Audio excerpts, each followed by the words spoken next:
पढ़ना है। हेडिंग डालो पीपीआर, फुल फॉर्म लिखो, पेस्टिसाइड्स पेटाइटिस रूमिनेंट।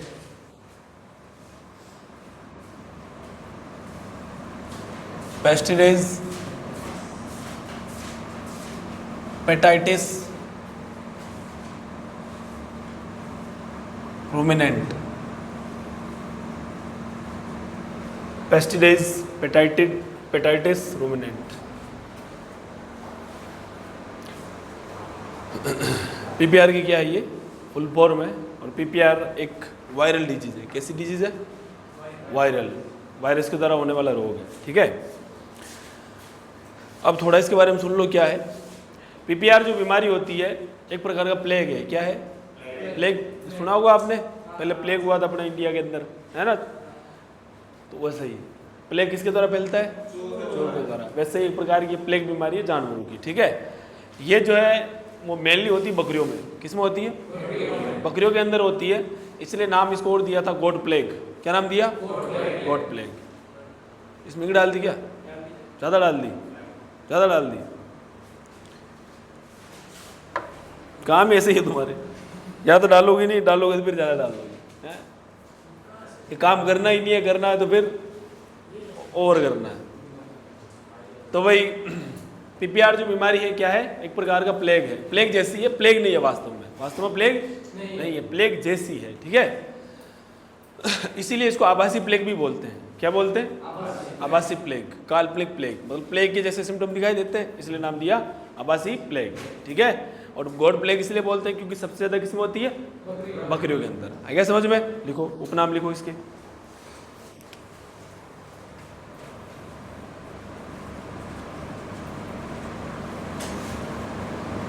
एक तो उसको बोलते हैं गोट प्लेग, दूसरा लिखो आभासी प्लेग।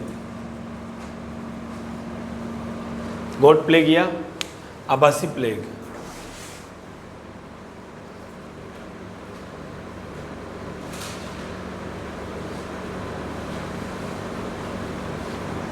लिखो गोट प्लेग या आभासी प्लेग। लिख लिया? इसमें ज़्यादा अपन कुछ बात नहीं करेंगे, एक तो उपनाम पढ़ लिया, सिम्टम वगैरह और लक्ष्य ट्रीटमेंट की बात करेंगे। ठीक है, और ये बकरियों में बहुत ज़्यादा आपको फील्ड में देखने को मिलेगी। आगे समझ में? बाकी अपन प्लेग की बात करें तो प्लेग पहले ह्यूमन के अंदर हुआ था, प्लेग बीमारी एक बार फैली थी। ठीक है, और उसके बाद प्लेग बीमारी धीरे धीरे कम होती गई, और 2006 के अंदर 26 मई 2006 शायद 26 मई 2006 को भारत को प्लेग मुक्त घोषित कर दिया गया था कि आज से भारत प्लेग मुक्त है। ठीक है, तो प्लेग बीमारी आपने भी सुना है 10-15 सालों में कि उसको प्लेग हो गया है? नहीं सुना ना? तो प्लेग अब नहीं है। ये भी प्लेग नहीं है वास्तव में, प्लेग के जैसे सिम्टम दिखाई देते हैं बकरियों के अंदर, इसलिए नाम दिया गोट प्लेग या आभासी प्लेग। आभासी का मतलब क्या होता है? आभास हो रहा है कि क्या है, प्लेग की बीमारी है, लेकिन वास्तव में प्लेग नहीं है। आ गया समझ में? ठीक है, लिखो इसके अंदर एक नोट डाल लो, बोले लिख लो, नीचे नोट डाल के लिखो। भारत को 2006 में 26 मई है शायद, मेरे ध्यान में जीता है वो, तो भारत को 26 मई 2006 को प्लेग मुक्त घोषित कर दिया गया था। प्लेग मुक्त घोषित कर दिया गया था। ठीक है, नेक्स्ट लिखो लक्ष्य है।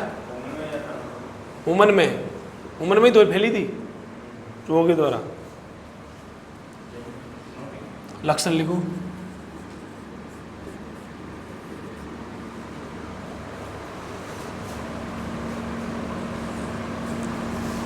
अब वायरल डिजीज है तो बुखार आएगा कि नहीं आएगा? तो जानवर के अंदर आपको क्या देखने को मिलता है? बुखार। ठीक है, तभी अपन को जो है शिव कुमार बताएगा, बता देगा, खड़ा हो। ये बीमारी मेनली किस में होती है? चुप रह लो, कौन बोला था? तू ही बोला, मार खाएगा। किस में होती है? बकरियों में होती है। अब मुझे बता, बकरियों का सामान्य तापमान कितना होता है? भाई मैंने लिखा बुखार आएगा बकरी को, तो पता तो हो कि सामान्य टेम्परेचर कितना है, तभी तो अपन डिसाइड करेंगे बुखार है नहीं है। आ रहा समझ में? बता देंगे 102.5 फ़ारेनहाइट 102.4 102 डिग्री फ़ारेनहाइट पक्का कन्फर्म? तू बता। 103 डिग्री पक्का? तू बता। हाँ तू 103 डिग्री। अच्छा भी है कोई, तू तेरे को पता ही होगा साहब को। 103 भेड़ का कितना होता है? भेड़ का 102, कुत्ते का 102, गाय का 101 101 101.5। बैठो। कितना होता है? 103 डिग्री फ़ारेनहाइट। बैठ जाओ। अब गाय का नॉर्मल टेम्परेचर कितना है? 101 कितना होता है? हाँ 101.5 डिग्री फ़ारेनहाइट। बैठो। तो जो गाय का जो नॉर्मल टेम्परेचर है और बकरी का जो नॉर्मल टेम्परेचर है, अगर बकरी का नॉर्मल टेम्परेचर गाय के अंदर दिखाई दे रहा है तो गाय को उस समय क्या है? बुखार है। क्या है? आ रहा समझ में? इसीलिए हर जानवर का टेम्परेचर आपको नॉर्मल पता होना चाहिए। ठीक है। नेक्स्ट अपन बात करें। और कितनी ज़्यादा डाल दी रही इसमें इंक है कि मास्टर रोज बोलता है कि इंक डालना करो, तो इतनी डालो वापस बोले ही नहीं। अब मत डालना, मैं डाल लूँगा।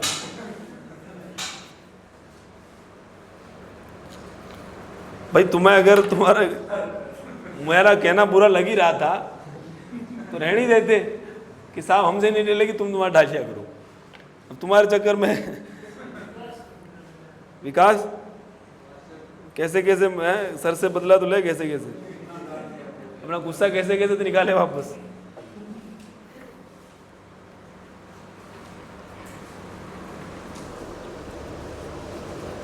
चलो दूसरा लिखो। दूसरा मेन सिम्टम इस बीमारी का वो लिखो, मुंह पर छाले व सूजन। मुंह पर क्या हो जाते हैं? छाले हो जाते हैं। आप देखा होगा, आपने देखा है? हाँ, होठ के आसपास यहाँ पूरा पूरा। वो कौन सी बीमारी है? वो PPR, एक्थाइमा अलग होती है। ठीक है। तीसरा लिखो, एक्थाइमा में सेम लगभग सिम्टम ऐसे ही दिखाई देते हैं। नेक्स्ट लिखो, पशु को दस्त लग जाती है।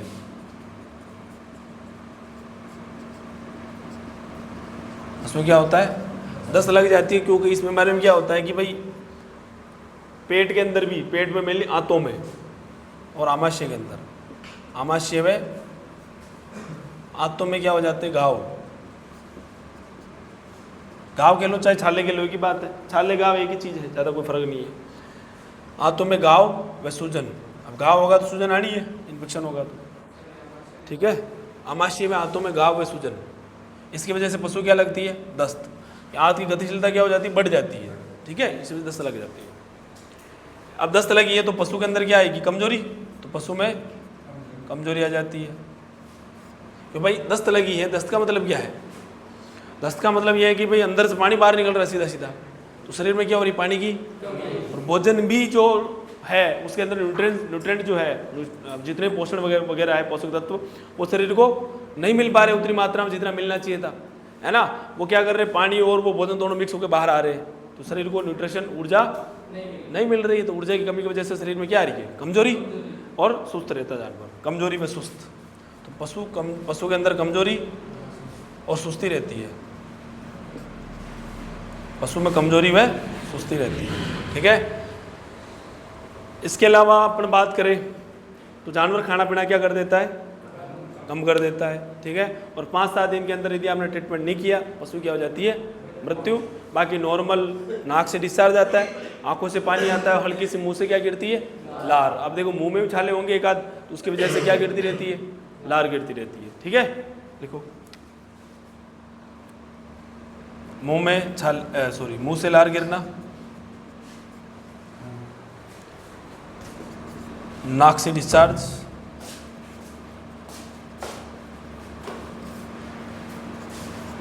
कहाँ जा रहा है?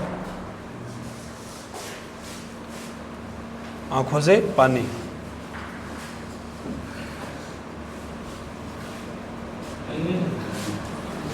ठीक है। नेक्स्ट लिखो, खाना पीना और बातें मत करो, लिख लो चुपचाप। और 5-7 दिन में क्या हो जाती है पशु की? सही व समय पर इलाज न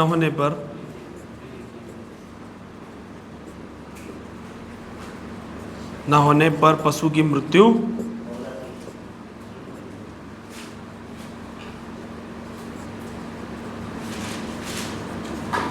कोई दिक्कत आ रहा है नहीं आ रहा समझ में?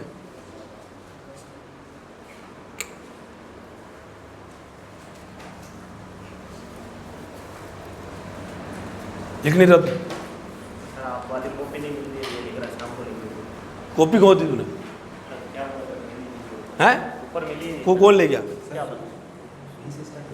हाँ 5-7 दिन में सही व समय पर इलाज न होने पर पशु की मृत्यु हो जाती है।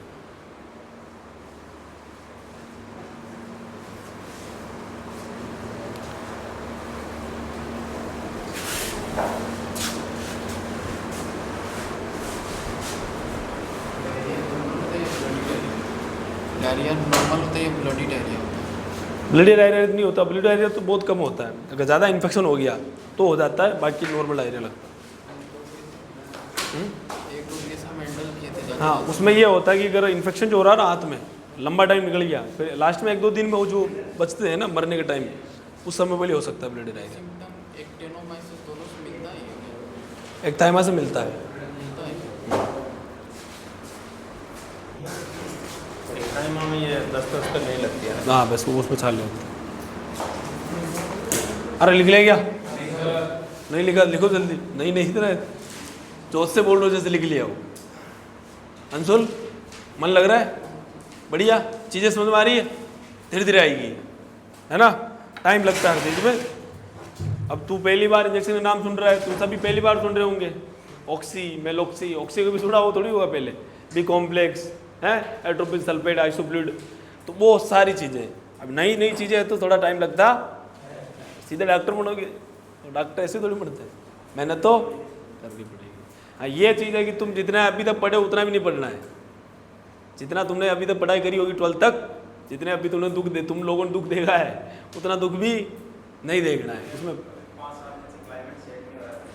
क्लाइमेट सेट नहीं हो रहा। अब कल तो कूलर आ जाने, ठीक है? कूलर चलाओ आराम से होकर। दिन रात कूलर? हाँ तो दिन में चलानी है, बाहर जाओ तो बंद करके जाना है। नहीं इसको कौन बोलता है? ये हाँ नींद में बोलता है, नींद में बोलता है। क्या ये क्या बोलता है नींद में? मुझे क्या हुआ? और वो ये क्या बोलता है? अच्छा तो बढ़िया बात है, फिर तुम सुन लिया करो। और ये मयंक क्या बोलता है नींद में? मयंक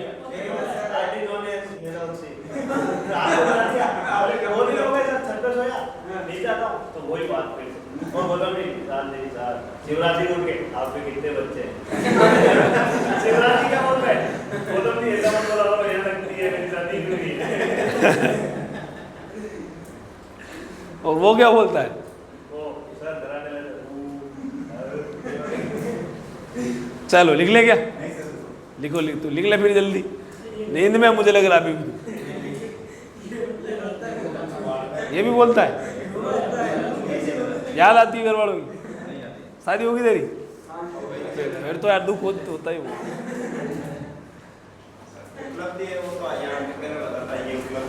हाँ उपलब्धि आते तो रिपीट करेंगे।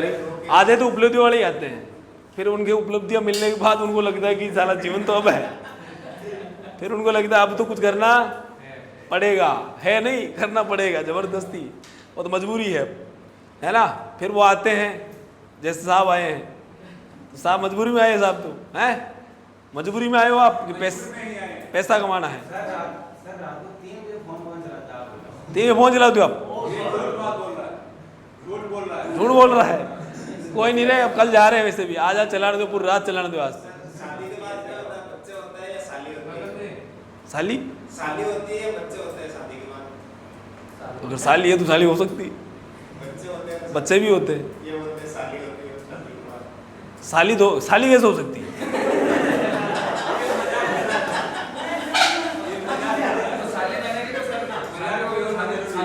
नहीं नहीं, साली तो बनती है ना, होती थोड़ी है। हो भी सकती है, ऐसा कोई नहीं है, वो डिपेंड करता है ससुर जी के ऊपर। चलो पढ़ लो चुपचाप, मार खाओगे। लिख ले क्या? चलो एक बार रिवाइज करवा दूं मैं, ध्यान से सुनना। पीपीआर फुल फॉर्म होती है पेस्टिसाइड पेटाइटिस रूमिनेंट। बोला करो थोड़ा, इससे रिवाइज होता है। उपनाम क्या है? Court play. क्यों कहते हैं कोर्ट प्ले? क्यों कहते हैं? क्योंकि सर्वाधिक किसमें होती है? बकरियों के अंदर, ठीक है। आभासी प्लेग क्यों बोलते हैं? क्योंकि सिम्टम जो होते हैं किसकी तरह दिखाई देते हैं? प्लेग की जैसे। आगे समझ में लगता है कि क्या है प्लेग है, लेकिन वास्तव में प्लेग। मैंने आपको जब अमाशय के भाग पढ़ाए थे ना, है ना। अमाशय के आधार पर जानवर कितने प्रकार के होते हैं? 3 प्रकार के। याद है कुछ? एक तो रूमिनेंट, एक शूडो रूमिनेंट और एक नॉन रूमिनेंट। मार खा जाएगा अभी, ठीक है। पहला क्या था? रूमिनेंट। रूमिनेंट एनिमल जिनके आमाशय कितने भाग होते हैं? 4 भाग होते हैं। कितने भाग होते हैं? 4 भाग। कौन कौन से बताओ? रूमन, रेटिकुलम, ओमेजम और एपोमेजम, ठीक है। 4 भाग होते हैं। सूडो रूमिनेंट या आभासी रूमिनेंट या काल्पनिक जो रूमिनेंट होते हैं उन किसको बोलते हैं? जिनके आमाशय कितने भाग हो? 3 भाग हो। कौन सा भाग नहीं होता है? ओमेजम नहीं होता है। आ रहा समझ में? ठीक है। इसीलिए अपन को लगता था कि ये भी रूमिनेंट एनिमल की तरह ही है, लेकिन वास्तव में रूमिनेंट एनिमल नहीं होता है, क्योंकि उसके आमाशय के 4 भाग ना होकर कितने भाग हैं? 3 भाग ही होते हैं, ठीक है। कौन सा भाग नहीं होता? तो कौन सा नहीं होता?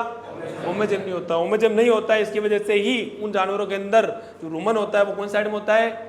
राइट साइड में। कौन साइड में होता है? राइट साइड में। जैसे ऊंट, जैसे गाय, भैंस, भेड़ और बकरी के अंदर रूमन किस साइड में होता है? लेफ्ट साइड में। कौन साइड में होता है? लेफ्ट साइड के अंदर। लेकिन ऊंट के अंदर रूमन किस साइड में होता है? राइट साइड में। ऐसा क्यों होता है?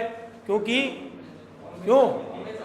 उनके अंदर ओमेजम नहीं है। तो नेचर ने क्या किया भाई, ओमेजम की जगह खाली पड़ी थी तो रूमन को इधर शिफ्ट कर दिया। इधर ले जाने की आवश्यकता ही नहीं है, इधर जगह वैसे खाली पड़ी है, किस काम की? इधर शिफ्ट कर दो।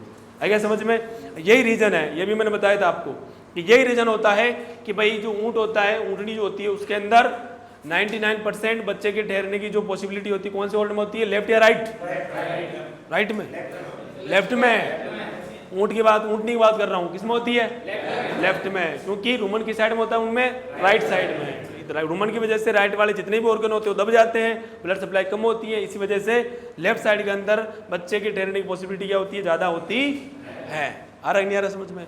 ठीक उल्टा होता है गाय, भैंस, भेड़ और बकरी के अंदर। आ गया समझ में? ठीक है।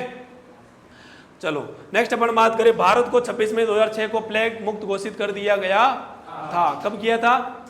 26 मई 2006 के अंदर। और 26 मई 2006 के बाद शायद ही वो केस आया होगा, नहीं आया है कोई भी, ठीक है। लक्षण की बात करें तो बुखार, ठीक है। बुखार का मतलब बकरी की बात कर रहे हैं। बुखार में टेम्परेचर कितना मिलेगा? 103 डिग्री फ़ारेनहाइट से ज़्यादा। क्या मिलेगा? ज़्यादा। नॉर्मल से ज़्यादा मिलेगा बुखार में, ठीक है। मुंह पर क्या हो जाते हैं? छाले व सूजन। क्या हो जाते हैं? छाले और सूजन। पशु को क्या लग जाती है? दस्त। क्या लगती है? दस्त लगती है। ऐसा क्यों होता है? क्योंकि आमाशय बातों में क्या रखा है? सूजन व घाव हो रखा है। क्या हो रखा है? सूजन व घाव। घाव हुआ तो सूजन होनी है, ठीक है। आमाशय में हाथों में घाव होता है जिसकी सूजन आ जाती है। इसकी वजह से हाथ की गतिशीलता बढ़ जाती है, हाथ की गतिशीलता बढ़ जाती है। इसकी वजह से पशु क्या लग जाती है? दस्त। क्या लग जाती है? दस्त लग जाती है। क्या नींद में तू? हाँ ठीक है, सुनना नहीं बोलना है। पशु दस्त की वजह से क्या हो जाता है? कमजोर व सुस्त। कमजोर व सुस्त, क्योंकि भाई शरीर के अंदर पानी की कमी हो रही है, न्यूट्रिशन कमी हो रही है, भोजन की कमी हो रही है, तो कब क्या आएगी? कमजोरी। तो कमजोरी आएगी तो सुस्त होना ही है, ठीक है। आपको 4 दिन रोटी न खिलाए और दस्त लग रही ऊपर से आपको, तो आप चल पाओगे? यहाँ पढ़ पाओगे? बैठ के नहीं पढ़ पाओगे, ऊपर जाके सोओगे, है ना। वो सेम कंडीशन जानवर की। मुंह से क्या गिरती है? लार गिरती है, क्योंकि मुंह के अंदर भी छाले होंगे, छाले होंगे तो नॉर्मल सी बात है, लार गिरनी है। नाक से क्या आता है? डिस्चार्ज आता है, ठीक है। आंखों से पानी, हल्की हल्की बूंदे आती है। खाना पीना जानवर क्या कर देगा? खाना पीना बंद कर गया। क्यों? क्योंकि बुखार आ रखा है। बुखार जिसको आ रखा है उसको खाना अच्छा लगता है क्या? तुम में से कोई ऐसा है जिसको बुखार आ रहा है, साहब मैं खा लूंगा, आप कुछ पिलाओ? कोई है ऐसा? एक भी नहीं अपवाद? कोई नहीं है? तू खा लेगा? हाँ फिर ठीक है। नहीं खाया तूने, कूटूंगा मैं। अब जब भी बुखार है तो बोलना मेरे को। क्या खा रहा तू? पी भी खा रहा था भर भर के। ऐसे अजूबे कम होते हैं, अपवाद बोलते हैं इनको, ठीक है। बाकी जानवर ऐसा नहीं करेगा। दूसरा रीजन ये कि मुंह में क्या रखे, छाले छाले हो रखे तो अपन को खाना अच्छा नहीं लगता, ठीक है, सेम कंडीशन है। और 5-7 दिन के अंदर यदि ठीक से इलाज नहीं हुआ और समय पर इलाज नहीं हुआ, समय पर इलाज हुआ, तुम्हारे जैसे नमूने गए, मुंह उठा के कुछ भी लगा के आगे वापस, तो ढंग से इलाज नहीं हुआ तो उसका तो बचेगा नहीं, ठीक है। अगर समय पर इलाज हो रहा है लेकिन सही नहीं है इलाज तो भी मरना है, और सही इलाज तो हो रहा है लेकिन समय पे नहीं हो रहा है तो भी मरना है। अब जैसे वो बिल्ली का बच्चा है, इलाज भले ही सही हो रहा हो लेकिन अभी समय नहीं है, समय निकल चुका है, अब चांस क्या हो गए उसके बचने के? कम, ठीक है। अगर बच जाए तो उसकी किस्मत है, नहीं बचे तो भी उसकी किस्मत है, किस्मत की बात होगी अब तो, ठीक है। लेकिन अगर समय पर और सही इलाज हो जाए तो बचने के चांस क्या होते हैं?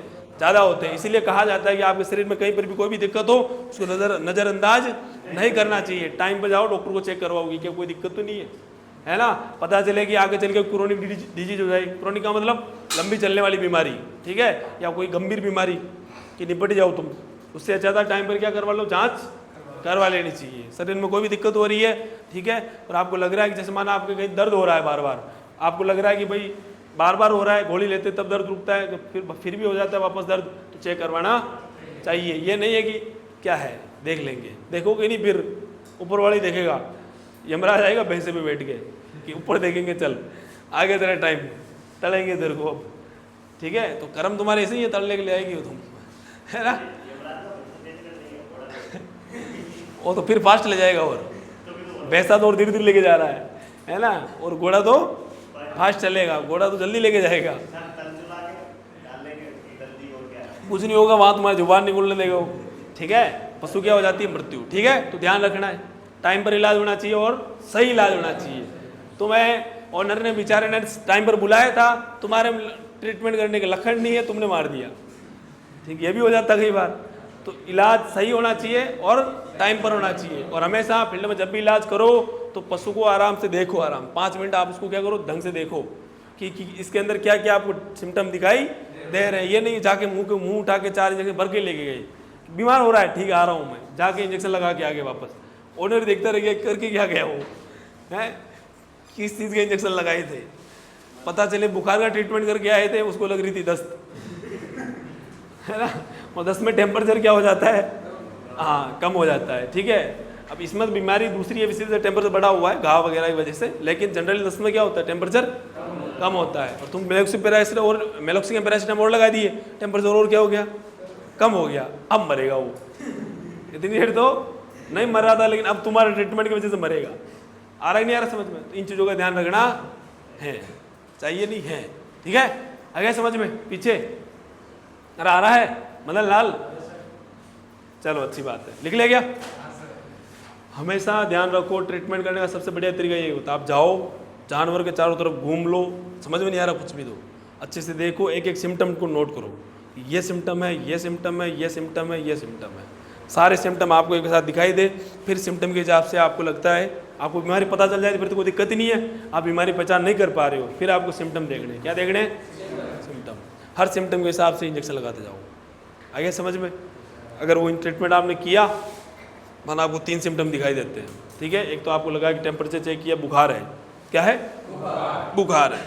एक आपको लगा कि पशु चल रहा है, उसमें लंगड़ापन है थोड़ा, पैर में कोई दिक्कत है, पैर में दिक्कत है, इसका मतलब आपको क्या करना है, पैर की देखना है, भाई खुर में दिक्कत है, ऊपर है, आपको लग रहा है नीचे से थोड़ा दिक्कत कर रहा है, तो खुर में पता चलो कुछ छुपा हुआ हो, है ना।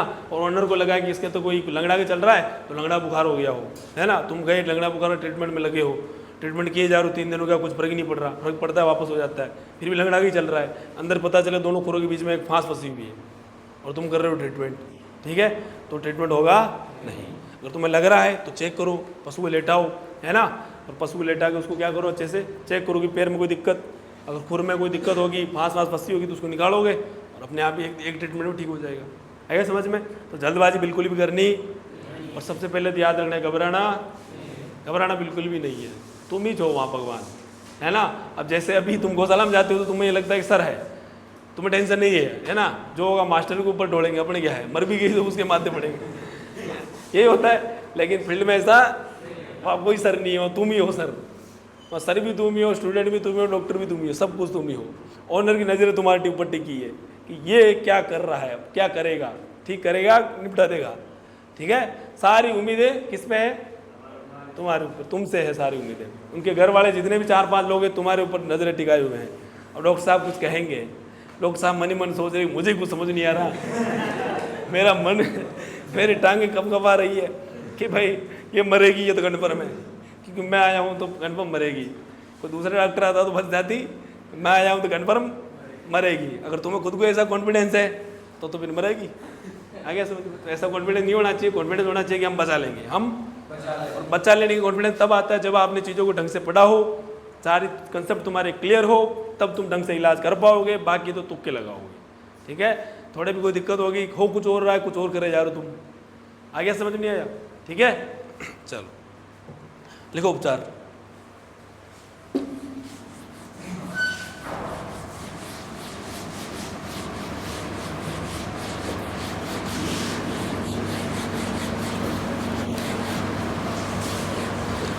हाँ भाई, उपचार लिखो।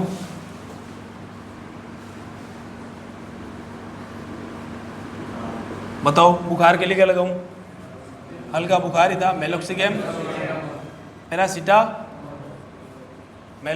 पैरासीटामोल। ठीक है, बकरी के अंदर कितना ml लगाएंगे? 5 ml। रूट क्या है? IM। ठीक है, दूसरा मुंह पर क्या हो रखे? छाले हो रखे ना, और क्या हो रखा है? क्या रखी है? सूजन। तो एंटीबायोटिक लगानी है आपको। एक तो लगा देना ऑक्सीटेट्रासाइक्लिन। ठीक है, अगर आप मेरी बात सुनो, अगर आपको लगता है कि भाई छाले ज़्यादा हो रखे तो गाव, एक तरीके से गाव ही है, तो क्या लगाओगे? DCR। ठीक है, बकरी के अंदर कितना लगाना है? 1 ग्राम। कितना लगाना है? 1 ग्राम। रूट क्या है? IM।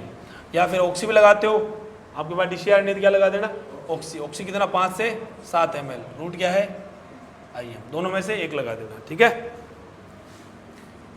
नाक से क्या रखा था? डिस्चार्ज। क्या लगाओगे? एंड्रोफ्लोक्सेसिन। कितना? 5 ml। इसका भी रूट क्या है? IV। यदि आपने ऑक्सी को IVM दिया है तो इसको कैसे देना है? IV देना है। यदि आप DCR लगा रहे हो तो इसको कैसे लगाओगे? इसको भले DCR लगाया तो इसको भले आप IM लगा सकते हो, एंड्रो को। ठीक है, DCR लगाया है तो आप तो इसको भी IM लगा सकते हो, लेकिन यदि ऑक्सी लगाए तो उसको या तो IV लगाओ या फिर ऑक्सी को IV लगाओ। आ रहा समझ में? आ रहा ही नहीं आ रहा समझ में? ऐसा क्यों? कौन बताएगा? आप बताओ, ध्यान से सुनो रे। हाँ देखो, पहले मेरी बात सुनो। ये ऑक्सीटेट्रासाइक्लिन मैंने कहा कि आप ऑक्सी यदि IM लगाते हो तो एंड्रो किस रूट से देना है? IV बोल रहा मैंने। ठीक है, मैंने कहा कि DCR यदि आप लगा रहे हो, DCR का रूट एक ही है, IM। क्या है?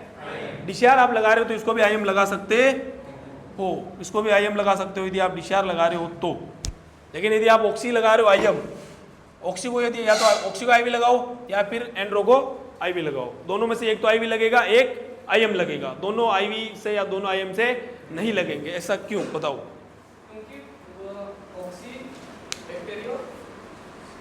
हाँ, स्टैटिक है, साइडल है। ठीक है, दोनों। अब बैठो। ठीक है, मैं समझ गया। अब मेरी बात सुन, मैं समझा देता हूँ एक बार। ऑक्सीटेट्रासाइक्लिन और एंड्रोफ्लोक्सेसिन। ऑक्सीटेट्रासाइक्लिन एक प्रकार की बैक्टीरियोस्टैटिक एंटीबायोटिक है। कैसी? Bacteriostatic antibiotic. और एंड्रोफ्लोक्सेसिन कैसी है? बैक्टीरियोसाइडल। कैसी है? बैक्टीरियोसाइडल एंटीबायोटिक है। बैक्टीरियोस्टैटिक एंटीबायोटिक वह एंटीबायोटिक होती है जिनके प्रयोग से जीवाणुओं की वृद्धि क्या होती है? रुकती है। ठीक है, लेकिन एंड्रोफ्लोक्सेसिन जो होती है ये क्या करती है? जीवाणुओं का समूल नाश करती है। जीवाणुओं का समूल नाश करती है। बताया था मैंने ऐसा कुछ? ठीक है, जो पुराने स्टूडेंट नए आए उनको तो बता देंगे आगे, लेकिन पुरानों को तो पता होगा।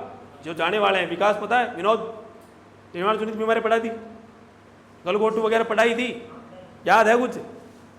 याद नहीं, मार खाएगा भी। और कौन था जब जीवाणु जनित मैंने चीजें पढ़ाई थी तब? तू था, हाथ खड़ा कर। 1 2 हाथ खड़ा कर, सही कर। 2 तू नहीं था? जीवाणु जनित बीमारी पढ़ाई थी, गलगोटू, ब्लैक वाटर नहीं पढ़ाई थी? ठीक है, तू हाथ खड़ा कर। 3 तेरे को पढ़ाई थी? नहीं पढ़ाई। आपने पढ़ लिया था, फिर भी अच्छी बात। हाथ खड़ा करो। 1 2 तूने पढ़ लिया था कि एक बार? अच्छा, बाकी उधर कौन आया था उस समय? कोई नहीं था तुम में से? ठीक है, तो ये चीज़ें मैं आगे पढ़ाऊँगा, ठीक है। नीचे नीचे करो। ये तो ये धरती से परे है, लंबी में आए तो लंबी वापस आने वाली, तो पढ़ा दिया फिर आपको, मार खाओगे। और कह रहे हो लंबी से आया था, इससे प्रिंसेस पे पहले आ भी आए, इसका मतलब ये बाद में आए सब, आपको बताना था आंसर। सीनियर तो आप ही हो भी सबके, हैं पढ़ते नहीं हो, सबसे जूनियर जैसा लक्षण है आपके, हैं जी करने वागे हो बस, जी बोल के जी जैसे बोलते मेरे गुस्से शांत हो जाता है कि क्या ही बोलूँ। शुद्ध भाषा आपके पास रखो, बंडा है नहीं, शुद्ध भाषा। चलो, तो मैं ये कह रहा था, आपको वापस बताएंगे, लेकिन एक बार सुन लो वापस कि भाई मैं आपको जब एंटीबायोटिक पढ़ाऊंगा ना, वापस जीवाणु से बीमारियाँ पढ़ेंगे, ये पढ़ते ही अपन जीवाणु से स्टार्ट करेंगे ना, तब मैं आपको थोड़ा एंटीबायोटिक एंटीबैक्टीरियल बारे में बताऊंगा। उस समय मैं बताऊंगा कि आप बैक्टीरियोस्टैटिक और बैक्टीरियोसाइडल 2 प्रकार की एंटीबायोटिक होती है। ये जो ऑक्सी है, इसके अंदर 2-4 और होती है, जो सल्फा भी इसी में आती है, लेकिन ऑक्सी जो टेट्रासाइक्लिन है, ये एक प्रकार की बैक्टीरियोस्टैटिक एंटीबायोटिक है। कैसी है? ठीक है। और ये जो एंड्रो है, DCR है, ये होते हैं बैक्टीरियोसाइडल। कौन सी होती है? बैक्टीरियोसाइडल। अब यहाँ पर यह है कि भाई आप यदि बैक्टीरियोस्टैटिक और बैक्टीरियोसाइडल एंटीबायोटिक को एक रूट से लगाते हो, किस रूट से? केवल एक रूट, मतलब या तो IM या फिर IV, तो इससे क्या होता है कि ये दोनों एक दूसरे के प्रभाव को काट देती है। क्या करती है? एक दूसरे के प्रभाव को काट देती है। ऐसे समझो कि भाई सेम विचार के लोग यदि आपस में मिलकर बैठेंगे तो लड़ाई होगी क्या? नहीं होगी। भाई दोनों के विचार क्या है? सेम है। सेम है गधों, क्या है? मतलब बैक्टीरियोसाइडल एंटीबायोटिक है, दोनों एंटीबायोटिक, ये और ये आप IM लगाते हो तब तो कोई दिक्कत नहीं है, क्योंकि ये भी बैक्टीरियोसाइडल है, ये भी बैक्टीरियोसाइडल है, लेकिन ये बैक्टीरियोस्टैटिक है और ये क्या है? बैक्टीरियोसाइडल है। तो दोनों के विचार सेम, समान विचार के व्यक्ति आपस में बैठेंगे तो लड़ाई नहीं होगी, और जिनके विचार समान नहीं है उनके बीच में लड़ाई होगी, वो मुश्किल से 1-2 दिन साथ में रह सकते हैं। ठीक है, आप खुद नोटिस करते होंगे ये चीज़ें कि आप किसी रूम में आपके साथ कोई रह रहा है बंदा, और यदि उसके विचार आपसे नहीं मिल रहे हैं तो आप उसके साथ रह सकते हो क्या? दोनों रोज लड़ोगे? होता ही नहीं होता इसे। ठीक है, आप चाहते हो कि ये बंदा मेरे रूम में रहे, ये बंदा मेरे रूम में नहीं रहे। जिस बंदे के लिए आप ये कह रहे हो ये बंदा मेरे रूम में नहीं रहे, उस बंदे के लिए कोई दूसरा रूम वाला चाहता है कि ये बंदा मेरे रूम में रहे, क्योंकि उन दोनों के विचार क्या है? सेम है। ठीक है, और तुम जो जिसको चाह रहे हो उसके और तुम्हारे विचार क्या है? सेम है। सेम वैसी कहानी है। ठीक है, अब दोनों लड़के मरेंगे, अगर समान विचार के असमान विचार व्यक्ति को साथ में बिठाया, दोनों लड़के क्या करेंगे? मरेंगे। दो, एक दांत, एक का मुंह तोड़ देगा, कोई कहीं पेट में मार देगा। ठीक है, आगे नहीं आए समझ में? और समान विचार है तो शांति बनी रहेगी। शांति, वो भी अपना काम करेगा, वो भी अपना काम करेगा, हंसी खुशी रह लेंगे 3 महीना। सेम कहानी है। अगर इन दोनों को आपने एक साथ एक रूट से दिया तो आगे मिलेंगे कहीं ना कहीं? मिलेंगे नहीं मिलेंगे? मिलेंगे तो ही दिक्कत होती है, अगर नहीं मिले तब तो कोई दिक्कत। लेकिन अगर मिल गए ना तो ये दोनों आपस में लड़ लड़ा के एक दूसरे को खत्म कर देते हैं, तो बीमारी का इलाज हुआ ही, खुद ही मर ली है, आपस में लड़ गई। आगे समझ में? इसीलिए एक रूट से नहीं लगाना है। ऑक्सी यदि आप IV दे रहे हो तो इसको IM लगाओ, इसको IV दे रहे हो तो इसको IM लगाना है। लेकिन आप DCR यूज कर रहे हो तो इसको IM लगा सकते हो, इसको भी IM लगा सकते हो, कोई दिक्कत। या अगर मिल भी जाएंगे तो भी कोई दिक्कत नहीं होगी। मिलेंगे, कह देंगे ये अपने जैसा ही है, कोई दिक्कत नहीं है, ये अपने रास्ते, ये अपने रास्ते। ऐसा क्यों? अब मैंने कहा कि भाई ये IV लगाना है और ये IM लगाना है, ऐसा क्यों? क्योंकि इसको IV लगाओगे तो IV जो आपने इंजेक्शन दिया है वो सबसे तेजी से काम करता है। वो IV दिया मतलब सीधा कहाँ दिया आपने? ब्लड में। कहाँ दिया है? एक आपने IM दिया है, IM मांसपेशी में गया है, मांसपेशी में फिर एब्जॉर्ब होगा, फिर ब्लड में जाएगा। टाइम लगा कि नहीं लगा? लगा ना टाइम। लेकिन आपने जो ब्लड में दिया है सीधा, उसमें टाइम नहीं लगता, वो सीधा ब्लड में गया है, वो ब्लड के माध्यम से वहाँ जिसको जहाँ पर उसको काम करना है वहाँ जाएगा, वहाँ अपना काम करेगा।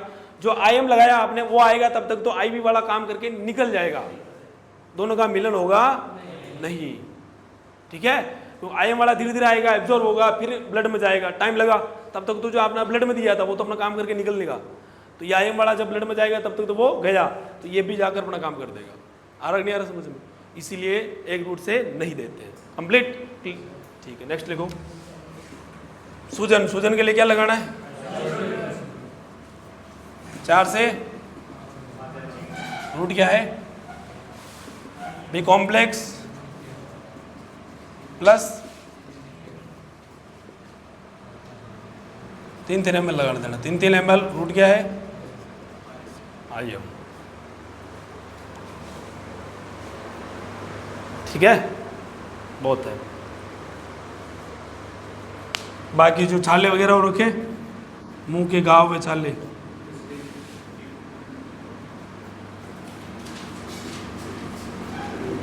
क्या करनी है? पीपी के गोल से सफाई, पीपी का गोल बनाओ बढ़िया, उसे क्या करो? सफाई करो। और डीवर्मिंग करवानी है। क्या करवानी है? क्यों भाई, अंदर भी इन्फेक्शन है थोड़ा हाथों में, उसके लिए क्या करवा दो? डीवर्मिंग करवा दो।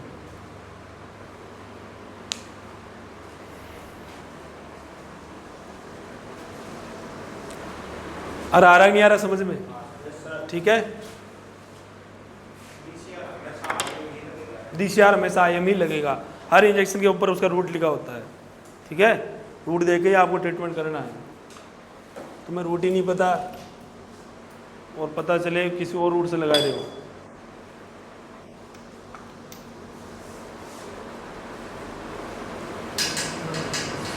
ये देखो लिखा है फॉर इंट्रामस्कुलर यूज ओनली। ठीक है, IM या तो उसमें ऐसा लिखा होगा IM, या लिखा होगा इंट्रामस्कुलर, इंट्रावेनस, सब क्यूटेनियस। इस प्रकार से सब क्यूटेनियस मतलब SC रूट। ठीक है, तो आपको फुल फॉर्म भी पता होनी चाहिए। ये नहीं पता कि IM ही पता है, इंट्रामस्कुलर क्या है ये पता ही नहीं, तो IM ढूंढे जा रहे हो, मिल नहीं रहा है ना। आ गया समझ में? तो फुल फॉर्म भी पता होनी चाहिए। कोई दिक्कत? अब वापस समझ लो एक बार, इधर आओ देखो। अरे लिख लिया क्या? लिख लिया इंजेक्शन? अब देखो, मेलोक्सिकम पैरासीटामोल क्यों लगाया अपन ने? बुखार के लिए। ठीक है, ये इंजेक्शन बुखार, दर्द और सूजन तीनों में काम करता है। बुखार, दर्द और सूजन। ऑक्सीडेट्रासाइक्लिन एक प्रकार की एंटीबायोटिक है जो इस बीमारी की, जो वायरस बीमारी कर रहा है उसके ऊपर काम करेगी, उसको मारने का काम करेगी। ठीक है, या फिर जो घाव हो रखे हैं उनको भी क्या करेगी? वहाँ के जीवाणु जो बन रहे घाव के ऊपर, छालों के ऊपर जो बैक्टीरिया उनको क्या करेगी? मारेगी। तो घाव जल्दी से क्या हो जाएगा? ठीक हो जाएगा। तो ऑक्सीडेट्रासाइक्लिन लगा सकते हो, या आप चाहो तो DCR भी लगा सकते हो। क्या लगा सकते हो? DCR तो घाव के लिए सबसे अच्छी एंटीबायोटिक मानी जाती है। तो ये मान लो घाव और जो रोग का कारण है उसको निपटाने के लिए। ये एंडोफ्लोक्सेसिन क्यों लगाया अपने? नाक से डिस्चार्ज आ रहा था, नाक से जो नाक बह रहा था नहीं बह रहा था, है ना, नाक से डिस्चार्ज आने पर अपने एंटीबायोटिक लगाते। कौन सी? एंड्रोफ्लोक्सेसिन। आइसोफ्लूइड क्यों लगाया? कि सूजन आ रखी है। क्या रखी है? सूजन के लिए आइसोफ्लूइड का बहुत अच्छा रिजल्ट है।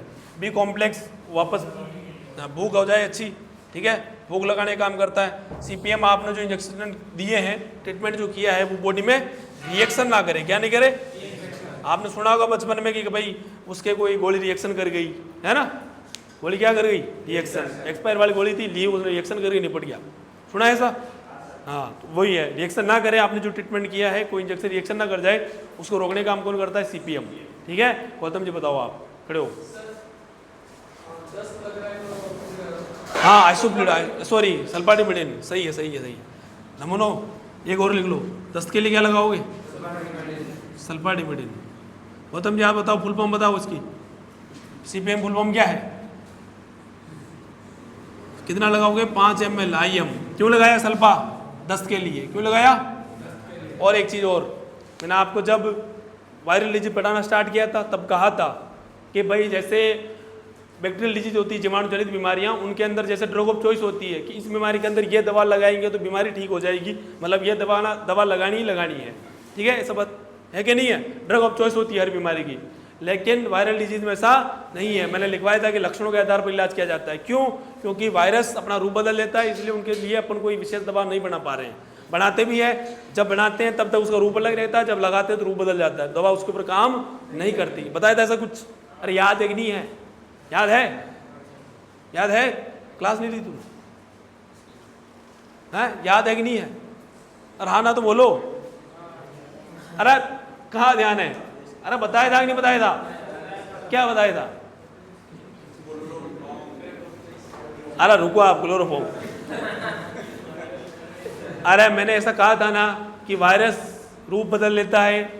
मैं जब बोलता हूँ तुम्हारा ध्यान कहाँ रहता है फिर?